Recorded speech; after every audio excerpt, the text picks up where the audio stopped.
ပေါပေါ sunscreen အရန်အဆင်ပြေတယ်နှစ်ဘူးမြောက်မန္တလေးသွားဘဲရန်ကုန်သွားခီးသွား topping အပွားပဲထပ်လေးအရန်အဆင်ပြေတယ် Hello မင်္ဂလာပါစကားမဆက်ကျွန်တော်ရဲ့စပင်းနေထူလာတာကြည့်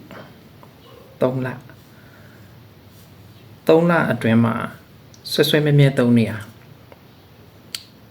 Crystal Glow နဲ့3ရတနာနဲ့ကျွန်တော်ပေါင်းသုံးတယ်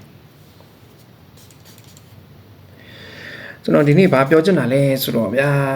skin care တွေဝယ်တယ်အကုန်လုံးနဲ့အဆင်ပြေတယ် hair care ပဲဖြစ် skin care ပဲဖြစ်အကုန်လုံးနဲ့အဆင်ပြေတယ်လို့ပြောပြီးလို့ရှိရင်အဲ့ဒီအောက်မှာလေကျွန်တော်ကတော့အဆင်မပြေပါဘူးလို့ဘာဖြစ်တယ်လို့ညာဖြစ်တယ်လို့အဆင်မပြေပေါင်းများစွာတွေတွေ့ရတယ်အဲ့တော့ skin care ဆိုတာကုမ္ပဏီ local brand တွေကိုပြောတာမဟုတ်ဘူးเนาะ international brand တွေကလည်းလေကိုမာတာမိခင်မွေးသမီးခင်ရထုတ်ထားတာမဟုတ်ဘူးလေဒီလားမာတာမိခင်ကထုတ်ထားရဲဆိုတာကျွန်တော်ဆိုလိုတာဗျာကိုအိမ်မှာဆိုလို့ရှိရင်မွေးသမီးခင်ကျေးဇူးရှင်တွေကမောင်နှမ3ယောက်ဆိုပါတော့ကိုမှကျွန်တော်မမားဆိုလို့ရှိရင်အကြီးကောင်ကျွန်တော်ဘာကြိုက်တယ်အလက်တယောက်ကဘာမကြိုက်ဘူးအငယ်တယောက်ကတော့ဘာပိုင်မစားဘူးစက်တုံဖြူပိုင်းမစားဘူးလို့เนาะဂေါ်ရခါသီးမစားဘူးလို့အဲ့ဒါတွေဆိုအမေကအကုန်လွတ်ရတယ်သူတို့ကျွန်တော်တို့နဲ့အဆင်ပြေမဲ့ဟာအကုန်လုံးနဲ့အဆင်ပြေမဲ့ဟင်းလျာတွေကိုစီမံခန့်ခွဲတတ်တယ်ထမင်းတဝိုင်းထဲမှာတော့မှစီမံခန့်ခွဲတတ်တယ် skin care ထုတ်တဲ့ကုမ္ပဏီတွေကကိုမိခင်တွေမဟုတ်ဘူးလေကိုရဲ့မွေးသမီးခင်တွေကျေးဇူးရှင်တွေမဟုတ်ဘူးအဲ့တော့သူတို့ကအကုန်လုံးနဲ့ပရိသတ်ကြီးအရောက်တရားနဲ့အဆင်ပြေအောင်တော့ထုတ်ကောင်ထုတ်မယ်ဒါပေမဲ့ကိုနဲ့အဆင်မပြေတာဖြစ်ကောင်းဖြစ်နိုင်တယ်အဲ့ဒါကြောင့်မလို့ကိုကပစ္စည်းတစ်ခုဝယ်မယ်ဆိုလို့ရှိရင်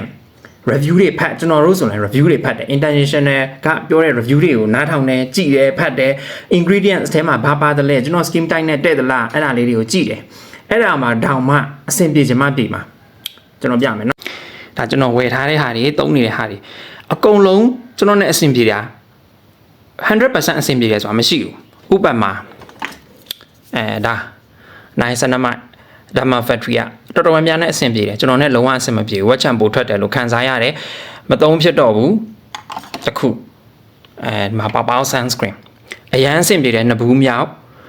မန္တလေးသွားဘဲရန်ကုန်သွားခီးသွား topping အပွားပဲထပ်လေးအရန်အဆင်ပြေတယ်တော်တော်များများနဲ့အဆင်မပြေဘူးလို့ SPM မပြေဘူးလို့ပြောကြတာဒါကျွန်တော်နဲ့အဆင်ပြေတဲ့ဟာတွေရှိသလိုအဆင်မပြေတဲ့ဟာတွေလည်းရှိတယ်ကျွန်တော်ဒါလေးကိုပြချင်တယ်နောက်တစ်ခုပြရင်လည်း skin care ပစ္စည်းတွေမှာလိုရေးထားတယ် 12M ဖောက်ပြီးရင်တစ်နှစ်အတွင်းသုံးเนาะတော်တော်များများပါတယ်တချို့ဆို6လဒါလေးဆို6လဖြစ်လိမ့်မယ်ဒီမှာ 6M 6လအတွင်းသုံးအပြိုလူပြိုကလေးကဝယ်ထားအိမ်ထောင်ကြကလေးရှင်ပြုတ်ခါနေဒီအဲ့တပူပဲသုံးနေရင်တော့ effective ဖြစ်မှာမဟုတ်ဘူးလေဖောက်ပြီးလို့ရှိရင်6လအတွင်းတော့ကုန်အောင်သုံးပေးပါ